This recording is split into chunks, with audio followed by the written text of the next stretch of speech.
দল আজকে আপনাকে পার্টি থেকে বহিষ্কার করেছে, কিভাবে দেখছেন বিষয়টা? এটা তো চলছে গত 6 মাস 1 বছর থেকে, এবং এইটা সামনে আনা হয়েছে গত ফেব্রুয়ারি মাস থেকে। পরিকল্পিতভাবে ফেসবুকে আনা হয়েছে।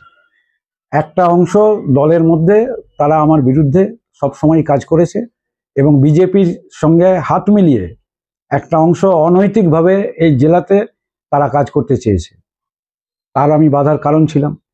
2, আমলাতান্ত্রিক মনোভাব নিয়ে জবরদস্তি সিদ্ধান্ত চাপিয়ে দেওয়া, পছন্দ অপছন্দ, এবং যার জন্য কেউ কেউ দল ত্যাগ করে গেছে এর আগে।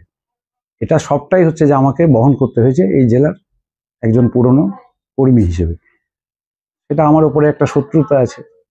তারপরে আমি যখন এমএলএ ছিলাম, মন্ত্রী ছিলাম, তখনও আমি জানি একটা ছোট অংশ এই যে কয়লা কারবার অমুক ইত্যাদি লেখা হতো, সেটাও খবর পাচার করতো আমার দলের ভেতর থেকে কেউ কেউ করতো। এটা বিরোধীরা করেছে, বিরোধীরা আমার বাড়ির কাছে যা বলেছে সে তো বিরোধী থাকলে বলবি, আমিও বলেছি কোনো সময় হয়তো বিরোধীদের, কিন্তু এই জিনিসের বিরুদ্ধে আমাকে লড়াই করতে হয়েছে। এবং যেভাবে গোটা ব্যাপারটা ফেসবুকে ছড়ানো হয়েছে পরিকল্পিতভাবে 4 থেকে 6 মাস ধরে, এবং কাল রাত্রে গভীর রাতে একটা সংবাদ মাধ্যমে প্রথম এটা চলে যায়, আমাকে না জানিয়ে চলে যায়। তাহলে নিয়ম মাফিক আমাকে জানানো উচিত।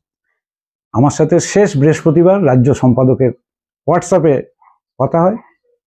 আমি ছাড়তে চেয়েছিলাম, তখন উনি আমায় লিখেছিলেন যে কি কারণে তুমি এটা জেলা পার্টির গ্রুপে পোস্ট করেছো, কি কারণ এটা। আমি তখন বলি যে আমার ভালো লাগছে না, আমাকে নতুন ছেলেদেরকে দায়িত্ব দেওয়া হবে, জুনিয়রদের। উনি বলেন কথা বলতে হবে তোমার সাথে, ব্যাস।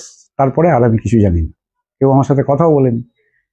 এবারে যারা ট্র্যাপ করলো, যারা ছড়ালো, এর সঙ্গে হাওড়ার একটা গোষ্ঠী যুক্ত আছে।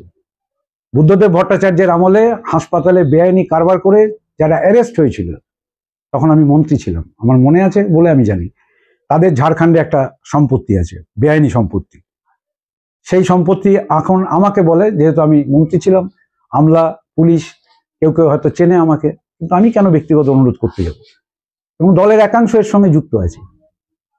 বিজেপির সঙ্গে কারা দেখা করতে গেছিল? এই যে নৈতিকতার কথা আজকে বলা হচ্ছে, কি নৈতিকতা? পার্টির নৈতিকতা। আমি যে পার্টি দেখেছিলাম সেই পার্টি আজকে নেই। নীতি নৈতিকতা যদি প্রশ্ন থাকে, তাহলে নৈতিকভাবে সব জিনিস আলোচনা করা উচিত। এটাও তো অনৈতিক, আনন্দবাজার.com-কে খবরটা পাচার করে দেওয়া। মোহাম্মদ সেলিম করেননি। সেলিমদার মতন একজন পোড় খাওয়া এবং অত্যন্ত শ্রদ্ধেয় নেতা এটা কখনো করবেন।